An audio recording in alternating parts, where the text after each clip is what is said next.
Welcome in every single body that listens to my show. It's episode 33. It's the Chris Renne show. You guys know the deal, the introduction. This big game happened this past weekend.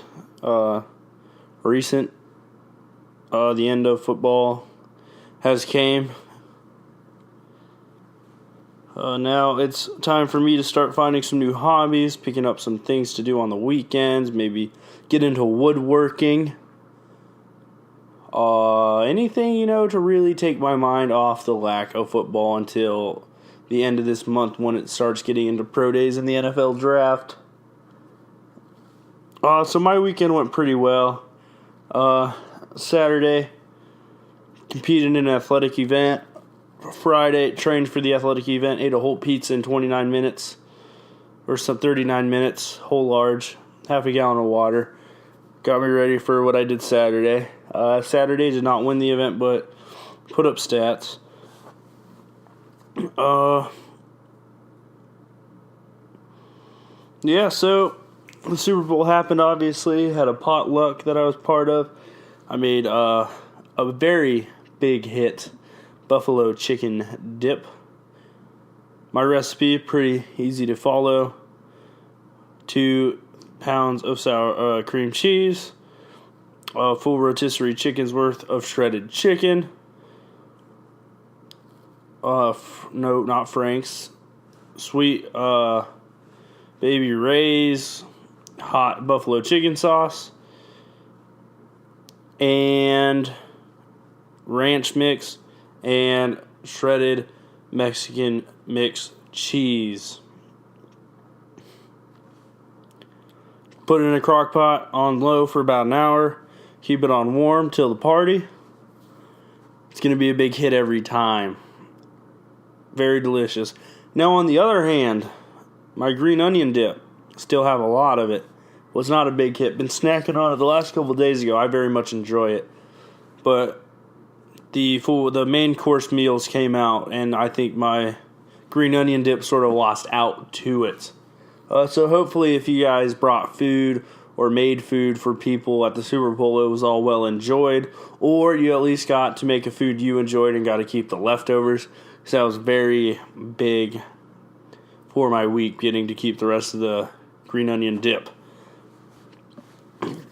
Alright, so we all know what happened. One of the most boring Super Bowls of all time if you listen to a casual fan discuss the sport. Yes, it was 13-3, but there were a lot of little things that made the game interesting. You had the storylines, you had the boy genius I talked about last week, you had the old legend in Bill Belichick, you had the GOAT story, the 6 rings, Tom Brady tying Jordan for most individual, being the predominant piece to major championship teams in major American sports. I don't know. Or whatever the 6 Super Bowls means. It's big. Been to 9, won 6.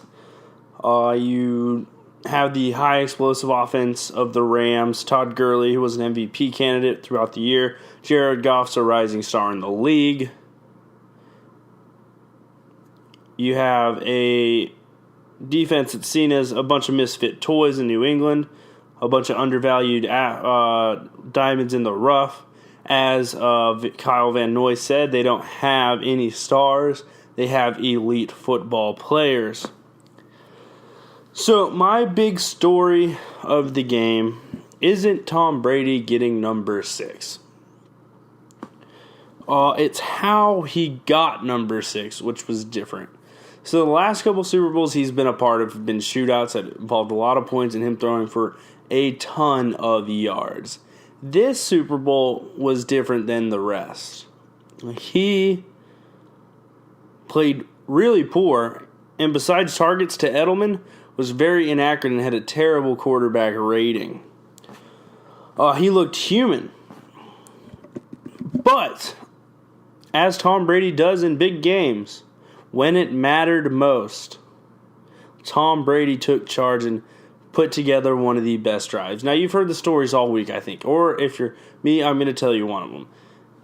On that scoring drive, the touchdown drive, to put them up 10-3, Tom Brady, Josh McDaniels goes up to the offense and said, we're scrapping everything. Game plan's not working. We're going with this set. 2 tight ends, 2 running backs, and a wide receiver. Oh, no, 2 tight ends, a fullback, a running back, and a wide receiver. The wide receiver, Julian Edelman. The running back, Sony Michel and Rex Burkhead rotating out. James Devlin was in and playing in the slot and out, and it was more to confuse the Rams' offensive or defensive personnel. The reason they did this was they hadn't done it since week 3 or 4 prior to the Josh Gordon trade, and they've changed a lot of their offense throughout the year to match the tools they have. Well, they went back to it because guess what? The Patriots use mature, cerebral football players on the offensive side of the ball. To understand the offense, to understand what's demanded of you in New England, it's a lot more than what's demanded of you in a lot of places in the league, and that's why their offense is so good. The fact that they could pull that out, no training, no practice during the week, and put together a drive to take the lead by a touchdown was insane. So, the play that did it, you have Rob Gronkowski run up the seam, and you have Julian Edelman work his way across the middle, and a running back run out to the flat. So, the first, you get to around the 50, Julian Edelman catches the ball across the middle. Well, then you get a little closer to the red zone, about 35 yards out. Tom Brady, the safety, goes with Edelman, leaving Gronk open in the seam with enough space to make the catch, and Tom Brady delivered. And then you hand it off to the running back, and it's a microcosm of what the Patriots' offense really is.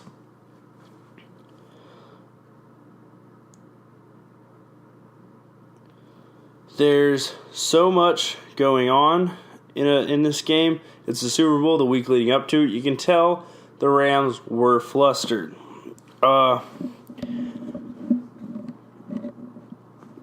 But the next point I want to make is the job Bill Belichick and Brian Flores did preparing for this explosive Rams offense. Now you may say, who's this Brian Flores guy? Well, he got hired as the coach for he got hired to be the head coach of the Miami Dolphins, and for good reason. And he put one of the greatest lasting impressions on a resume a person could have, holding the best offense in the league or second best offense in the league to 3 points in the Super Bowl. He's pretty much the defensive coordinator, but his actual title was linebackers coach and defensive play caller. Obviously, Bill Belichick played a big part in the game plan, and Brian Flores executed the game plan to perfection from a defensive standpoint. They took away the run game, and they forced Jared Goff to throw. They made Jared Goff uncomfortable by using a mush rush in protection and only rushing 5 or 6 every time and having enough DBs in coverage and running enough man and combo coverages to confuse Jared Goff. Through the week, I think it was Stephon Gilmore or Devin McCourty said, we're going to throw so many coverages, Jared Goff's way is going to be shitting his pants back there. And with the way Jared Goff played, that's exactly what happened.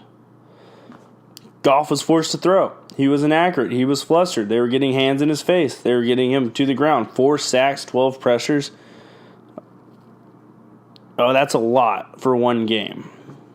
That pass rush was dominant. I think the game plan was, I mean, you see it now. The game plan was obviously ran to perfection. They held the best offense in the league to 3 points. It was culminated by Stephon Gilmore having one of the biggest interceptions of the season. Another guy who took less money than he probably could have gotten to play for a winner in New England. You had the defensive line. Like I said earlier, not just guys, not stars. None of them. You really wouldn't know their names if you didn't watch the Patriots all year long. So they don't really have stars. They have a bunch of elite football players. And what Kyle Van Noy means by that isn't that they don't have personalities or talent. It just means they have guys that know what they're doing and that do their job well, which is exactly what happened. Michelle did a good job running the ball. James White did his stuff out of the backfield. Rex Burkhead also added a little bit to the run game when they needed some power yardage. And it was a complete performance from the Patriots in spite of only scoring 13 points. The only non-complete performance was honestly from the GOAT, Tom Brady. I will be doing a clip for Throwback Thursday on the Instagram page. Be ready for it. But it is to say that I was right all year and the Patriots were going to be there and probably win it in the end. So there's that. Be ready for that. And it's going to be a good video. And it's going to prove to you why the Chris Renne Show is the number one sports show to listen to when it comes to finding knowledge about what's going to happen. I feel like I forgot to talk about somebody on the Patriots. Oh, that's right. Julian Edelman, the Kent State alumni, the former quarterback, the 7th round pick. No invite to the combine. The guy with the beard, the first Jewish Super Bowl MVP in NFL history. 10 catches, 141 yards, and just showed why you need a good slot receiver. Because when all things break down, you need that guy inside, close to your quarterback, that you can deliver the ball to quickly, who can make a move and get 8 to 10 yards a catch. He averaged 14.1 yards a reception. The quarterback rating when he was targeted was like 118.1, which is absurdly high. Every time he caught the ball, it was a big play. It was on a third down, or he made something out of nothing. And if it wasn't going to be a defensive player, no doubt in my mind did Julian Edelman deserve the MVP. A lot of people have been talking about Cole Beasley increasing the value of the MVP, or the slot receiver, and good slot receivers increasing the value across the league. I think it's evident that you don't need a dominant outside receiver like you used to with the way offenses are going, with the short, quick, precise routes.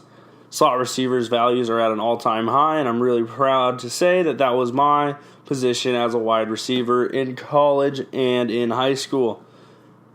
A vital piece of the game. They used to just be gritty possession receivers, and now they're true playmakers.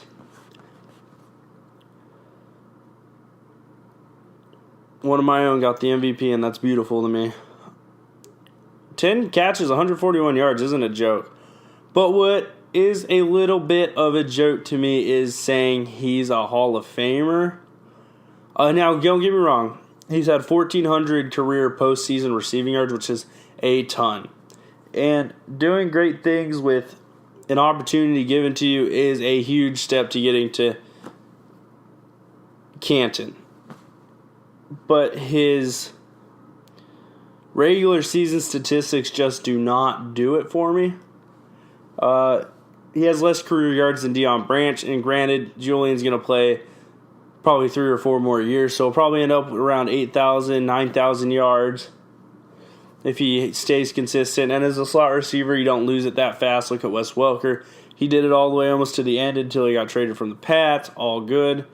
The Broncos still used him and utilized him pretty well all the way up until the end, but his body just sort of gave up on him.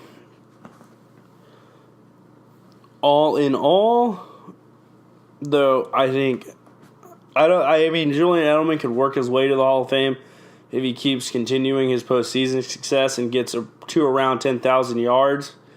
It's going to be bold to get there, but I don't think it'll happen. I don't think he'll do enough. I think he'll be one of those cultural studies that happen with the Hall of Fame where it's not too criminal, where you discuss it for a long time, and what do postseason stats really mean in the grand scheme of things. Because the difference between the Hall of Fame, the NFL Hall of Fame,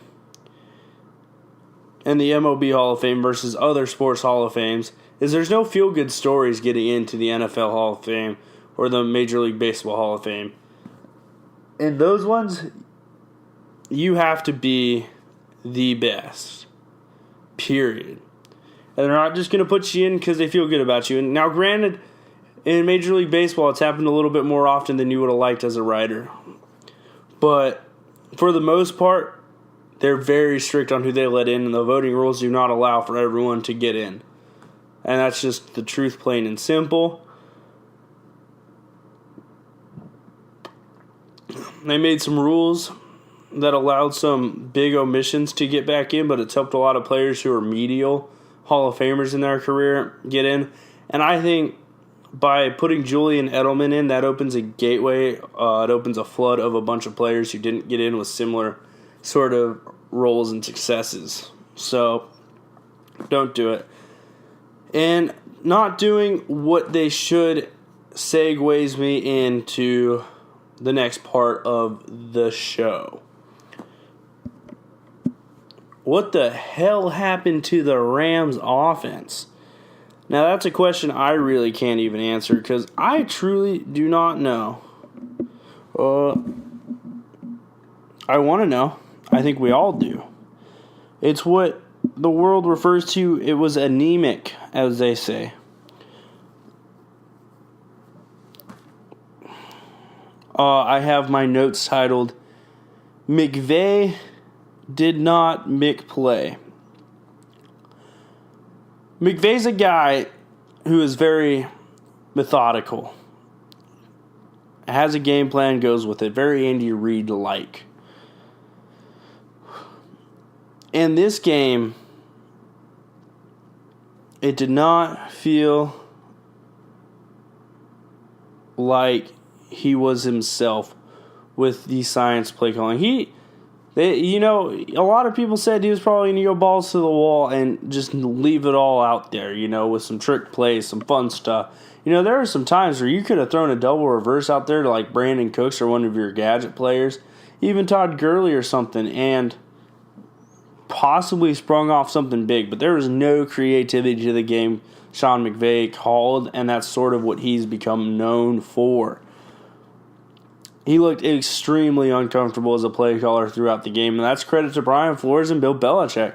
They made changes and adjustments throughout the game to counter what McVay was doing on the other side, and McVay couldn't keep up with the 3D chess that Flores and Belichick were playing. He said it himself. He was outcoached, plain and simple.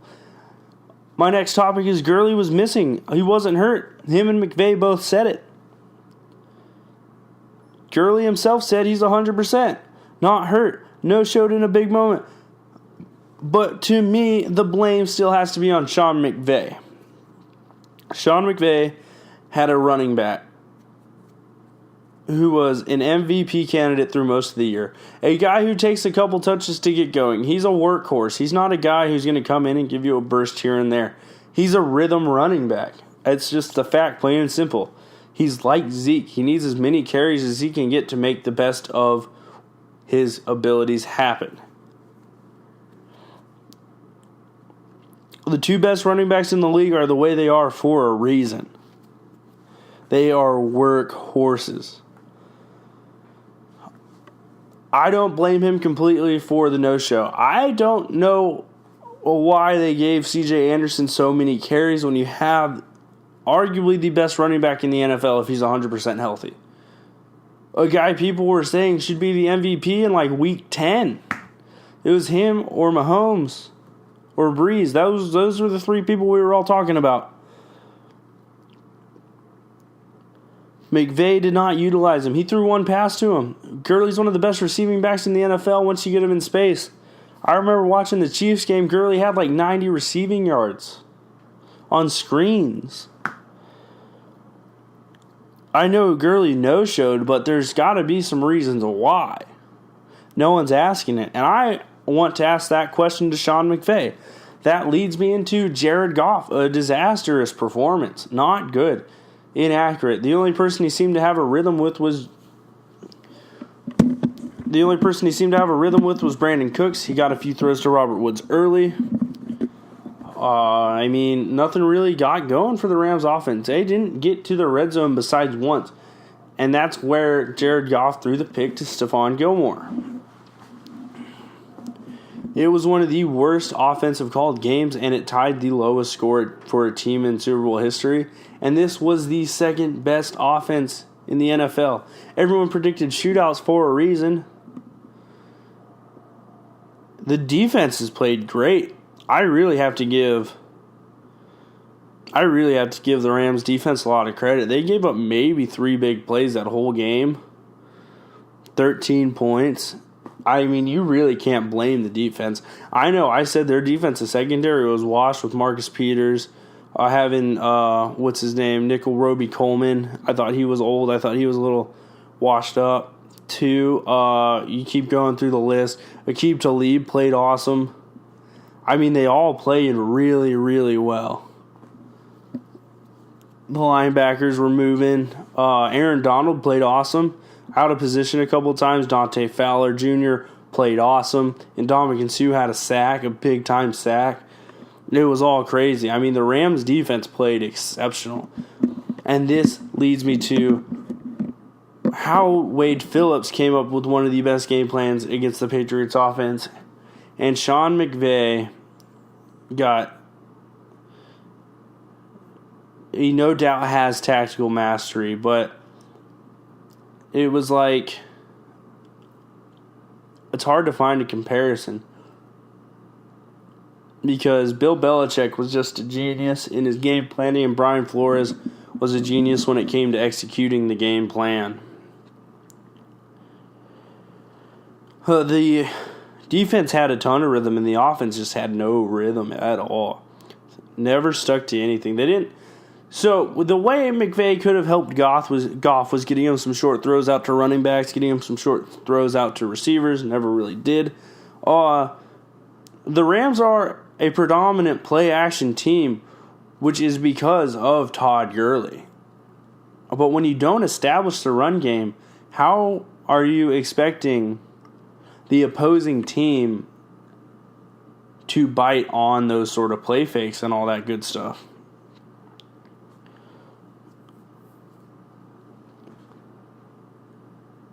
It's crazy, you know. I think McVay's a great coach. I think there's a lot of potential in McVay.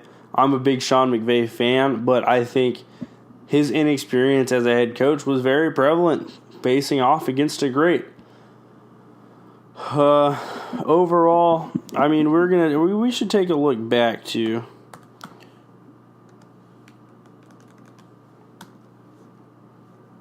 let's take a look back to some of the stuff I said and see how it worked out. Bill Belichick's experience was the difference in the game. Sean McVay's inexperience, the new kid on the block, came up short. So that is a place where I was right. Tom Brady. I thought he was going to be more pivotal to the game. The running backs for the Patriots did their job, and Julian Edelman was big time.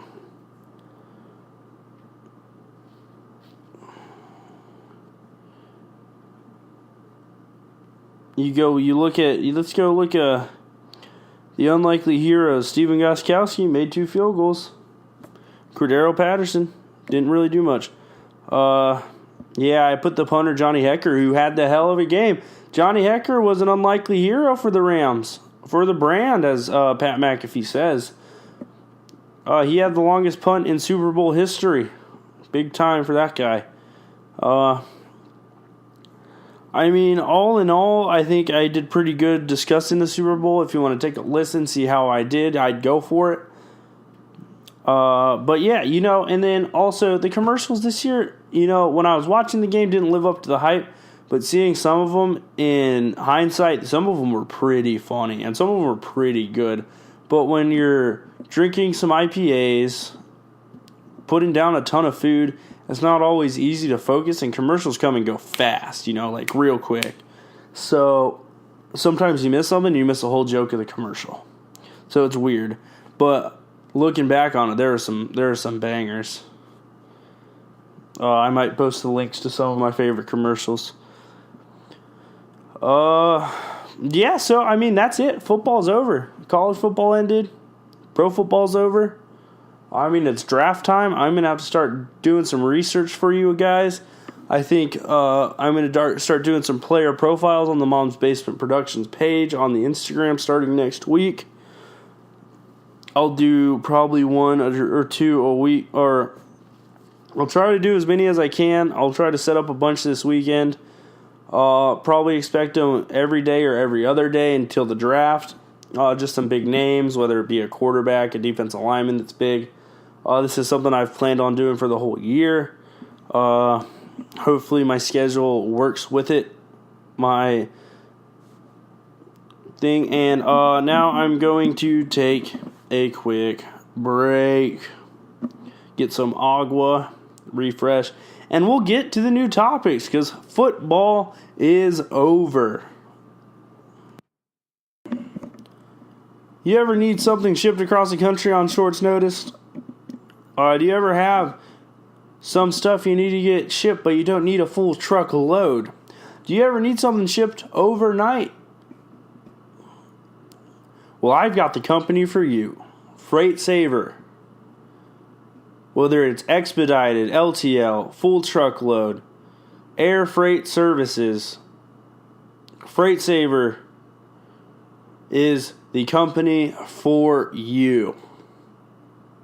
Go to the website at freightsaver.com and get a quote today.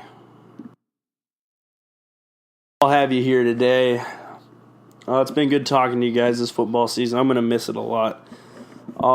If you haven't yet, listen to Pints of the Round Table, episode 13, the unlucky episode 13. It might be 14, can't remember. Not very good at keeping track of those numbers. Not very good at keeping the track of my own shows. I usually have to check before I start recording. Well, yeah, it's been a fun ride this football season. Next football season can't get here soon enough, and it ended 2 days ago. It's a fun ride. It's always a good ride, the football season, you know. And then it ends, and you're like, what do I do now if you're me? Because that's all I like to do is football.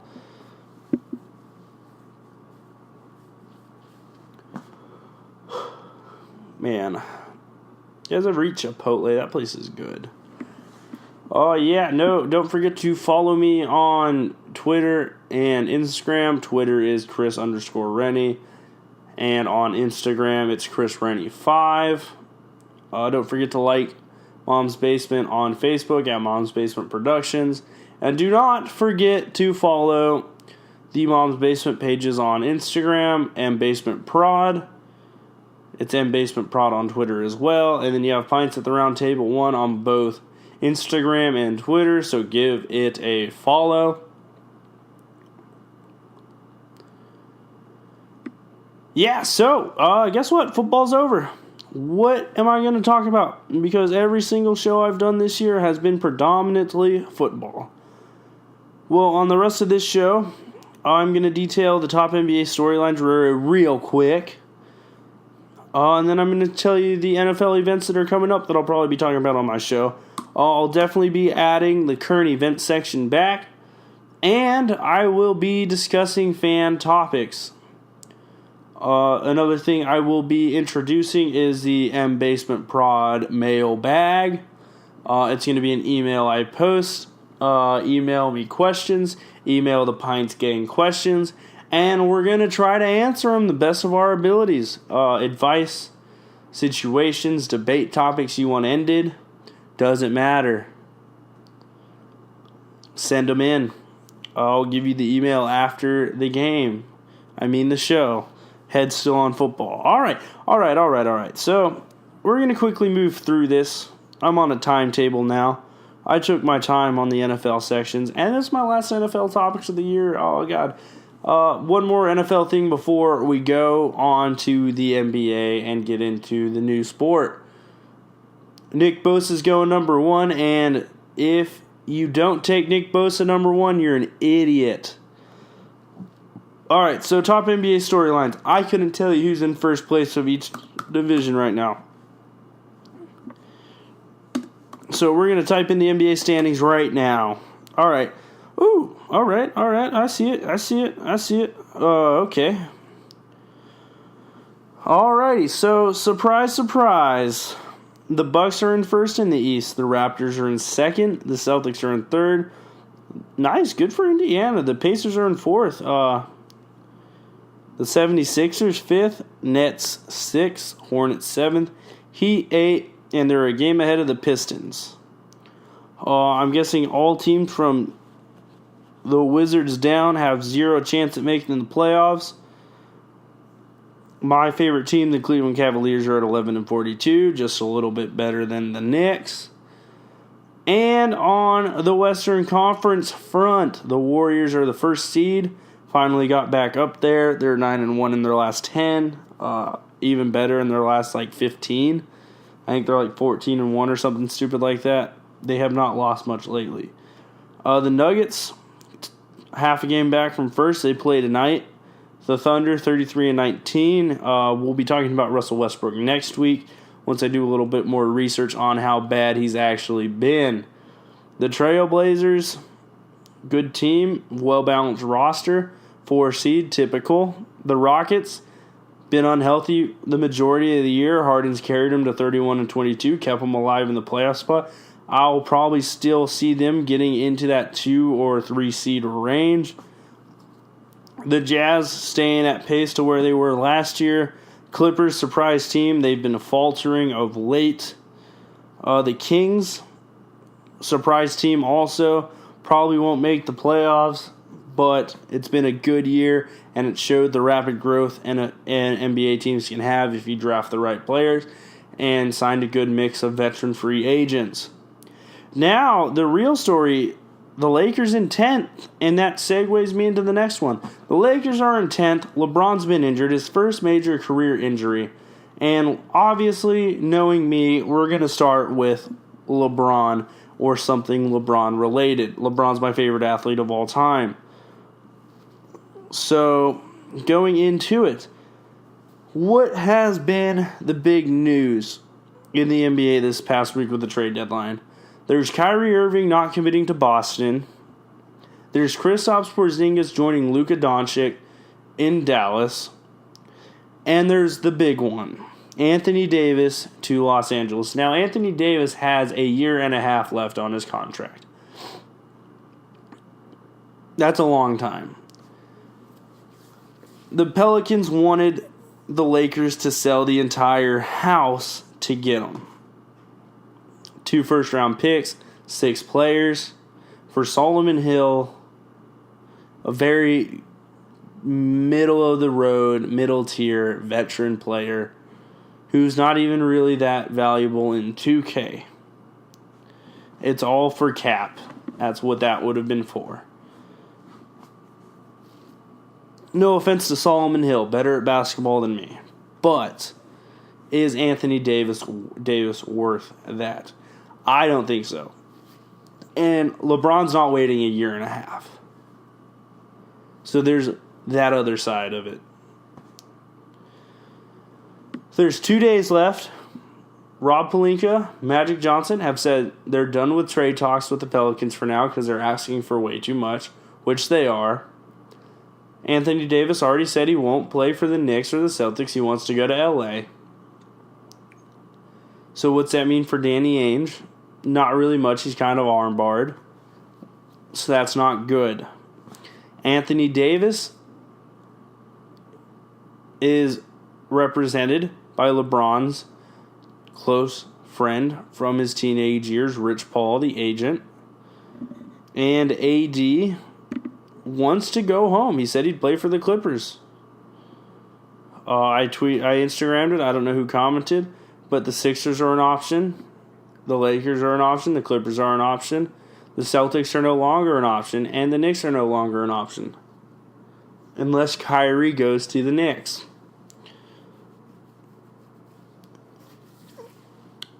This leads me to believe that this deal's not getting done. So where does that put them? That's a real question.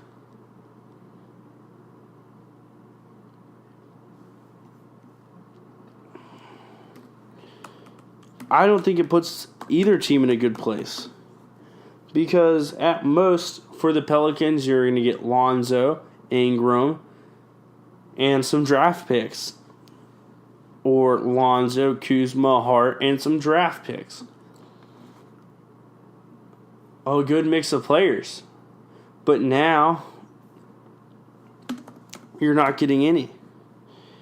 And Anthony Davis has already armbarred you by saying he wouldn't commit to anywhere else.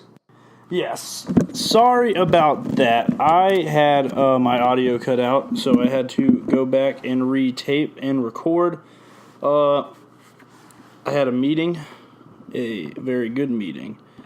At the end of the day, when the Lakers offered what they offered, it's not like they offered a little. I mean, they offered 2 cornerstone pieces of their team prior to LeBron getting there. And the Pelicans obviously don't want to walk away with nothing in this deal. I mean, you still have them under contract for a year and a half, so there's that. But he's already said he's leaving. You have to get something from him. I know he doesn't want to go to Boston. He probably doesn't want to go to New York. The Clippers are interesting. If Kawhi goes to the Clippers, a Kawhi AD combo could be very, very interesting. But without that, I don't know what's going to happen with the Pelicans. They're going to end up getting nothing from this deal. He put his list out. It's the Sixers, it's the Lakers, it's the Knicks, and there's one more team I can't remember off the top of my head. But with that all being said, what is going to happen on Thursday? On Thursday at the deadline. On Thursday at the deadline, nothing is going to happen. Anthony Davis is going to be stuck in New Orleans, and he's going to have to try to repair the damaged relationships he caused. And with all that being done already, that year and a half, you never know what's going to happen. You don't know how these dominoes are going to fall. You don't know what's going to happen with the Lakers and LeBron. You don't know what's going to happen with Kyrie Irving. You don't know what's going to happen with Kawhi Leonard. You don't know what's going to happen with Anthony Davis. You don't know what's going to happen with Klay Thompson. You don't know what's going to happen with all these free agents coming in the next 2 years.